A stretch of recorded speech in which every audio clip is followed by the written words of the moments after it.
Hello everyone, welcome to Arun Gattani commerce classes. देखिए, ये अपना इस चैप्टर का लास्ट टॉपिक है nominal GDP and real GDP and GDP and welfare. इससे पहले अपन ने ये सारे टॉपिक्स कवर कर लिए हैं और आज अपने को ये दो टॉपिक देखने हैं, बचे हुए जो टॉपिक है।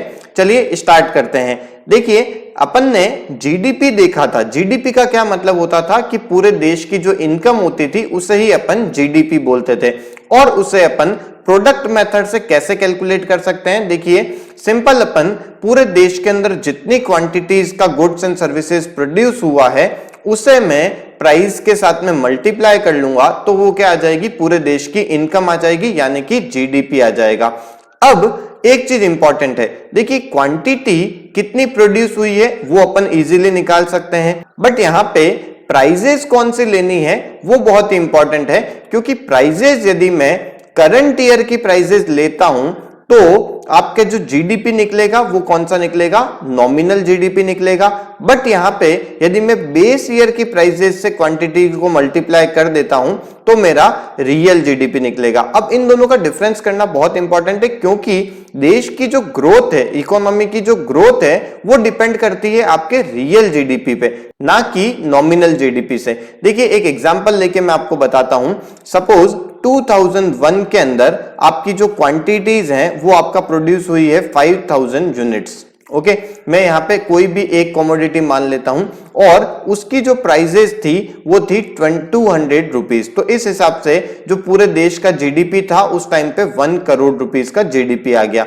अब मैं बात करता हूं 2020 की। तो 2020 के अंदर सपोज क्वांटिटी के अंदर कोई इंक्रीज नहीं हुआ, प्रोडक्शन 5000 यूनिट्स का ही है, बट अब यहां पे क्या हुआ है, प्रोडक्ट की जो प्राइस है वो बन गई है, वो हो गई है 400 रुपीज की। तो इस हिसाब से तो आपका जो जीडीपी आएगा वो कितना आ जाएगा, 2 करोड़ रुपीज का आपका जीडीपी आ जाएगा। अब यहां पे आपको एक चीज समझनी है।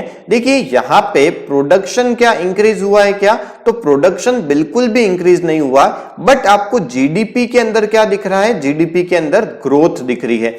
क्यों ऐसा लग रहा है, क्योंकि अपन ने यहां पे इनकी जो करंट ईयर की प्राइस थी उनसे इसे अपन ने मल्टीप्लाई किया है। तो करंट ईयर की जब प्राइस से अपन ने मल्टीप्लाई किया है तो ये दोनों क्या है, ये नॉमिनल जीडीपी है। बट यहां पे अपन क्लियरली देख सकते हैं कि देश के अंदर प्रोडक्शन बिल्कुल भी इंक्रीज नहीं हुआ है। इसका मतलब देश के अंदर ग्रोथ कुछ भी नहीं हुई है, सिर्फ ये अपने को दिखने में दिख रहा है कि जीडीपी इंक्रीज हुआ है।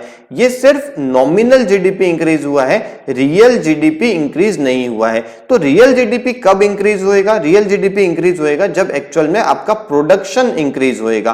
तो अपन ये समझ गए हैं कि रियल जीडीपी क्या होता है, जब अपन बेस ईयर की प्राइजेस से यहां पे मल्टीप्लाई करें। देखिए, यहां पे यदि मैं 2020 के अंदर रियल जीडीपी कैलकुलेट करता हूं तो वो कैसे आएगी, 5000 यूनिट्स प्रोड्यूस हुए हैं और मल्टीप्लाई में यहां पे किससे करूंगा, बेस ईयर की प्राइस। तो बेस ईयर सपोज मेरा 2001 है तो बेस ईयर की प्राइस कितनी हो जाएगी, 200 रुपीज। तो 200 रुपीज से मल्टीप्लाई करूंगा, यहां पे आएगा 1 करोड़ रुपीज। इसका मतलब जो रियल जीडीपी है वो सेम का सेम ही रहा है। वो सेम का सेम क्यों रहा, क्योंकि यहां पे एक्चुअल में प्रोडक्शन में कोई भी चेंज नहीं हुआ था, कोई इंक्रीज नहीं हुआ था, इसलिए यहां पे रियल जीडीपी सेम का सेम रहा।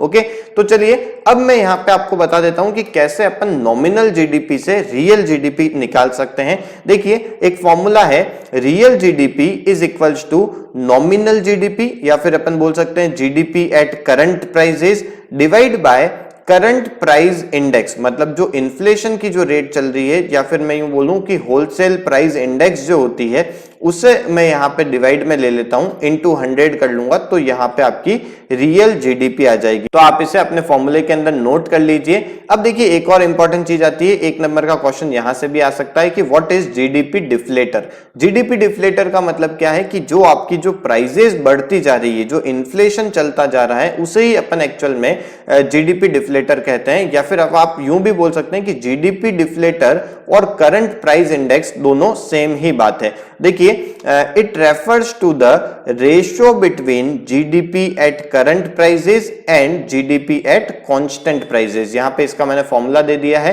तो आप इसे नोट डाउन कर लीजिए। अब अपन देखते हैं एक लास्ट टॉपिक जो इस चैप्टर का अपना बाकी था। एक थ्योरी का टॉपिक है जो एग्जाम में 4 नंबर के क्वेश्चन में आ सकता है, इंपॉर्टेंट है ये। इसके अंदर क्वेश्चन कैसा आता है, how far GDP be taken as an index of welfare. इसका मतलब कि यदि देश की जीडीपी ग्रोथ हो रही है तो क्या वेलफेयर भी इंक्रीज होना जरूरी है, क्या उसमें वेलफेयर भी डेवलपमेंट भी होना जरूरी है, ऐसा कंपलसरी है क्या?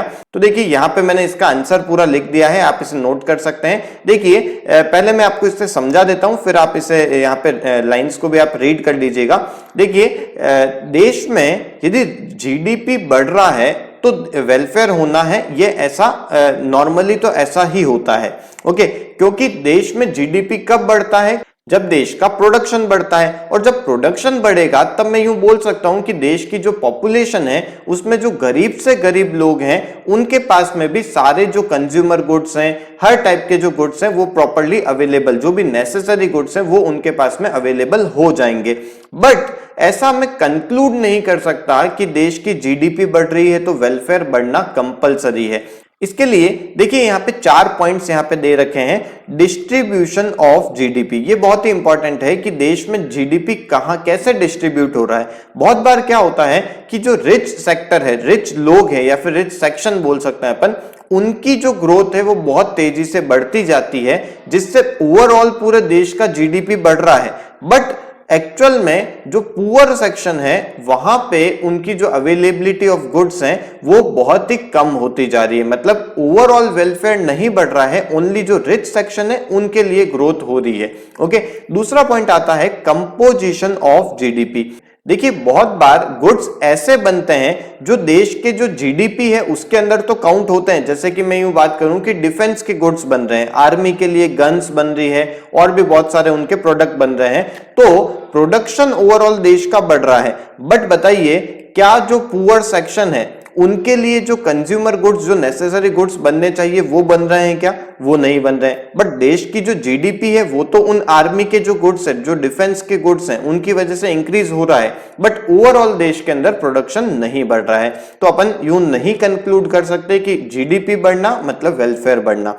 थर्ड आता है नॉन मॉनेटरी एक्सचेंजेस। बहुत बार ऐसा भी होता है कि बहुत सारे ट्रांजैक्शन एक्सचेंज बार्टर सिस्टम की तरह हो जाते हैं, तो वो जो है वो आपके जीडीपी के अंदर काउंट होता ही नहीं है, बट एक्चुअल में आपका वो भी ट्रांजैक्शन तो हो ही रहा है। तो इससे भी मैं यूं बोल सकता हूं कि जीडीपी एग्जैक्ट पैरामीटर नहीं है वेलफेयर को नापने का। देन नेक्स्ट आता है एक्सटर्नलिटीज। देखिए ये बहुत ही इंपॉर्टेंट है क्योंकि अलग से भी इसके ऊपर क्वेश्चन आ जाता है, what do you mean by externalities. मैं आपको इसको एक्सप्लेन कर देता हूं। देखिए यहाँ पे थोड़ा सा मैं अपने आप को हाइड भी कर लेता हूं, आपको नोट्स में वहां पे कुछ थोड़ा दिख नहीं रहा होगा। चलिए देखिए एक्सटर्नलिटीज का मतलब होता है good and bad impact of economic activities without paying the price और पेनल्टी फॉर दैट। एक एग्जांपल मैं आपको लेता हूं। देखिए सपोज एक कोई प्राइवेट कोई गार्डन है, ओके, और उस गार्डन के आसपास की जो सोसाइटी है वो उस गार्डन को वहां पे जाके बहुत सारे बच्चे वहां पे खेलते हैं और भी बहुत सारी अदर एक्टिविटीज करते हैं। तो इन एक्टिविटीज से क्या हो रहा है? देश का वेलफेयर तो बढ़ रहा है।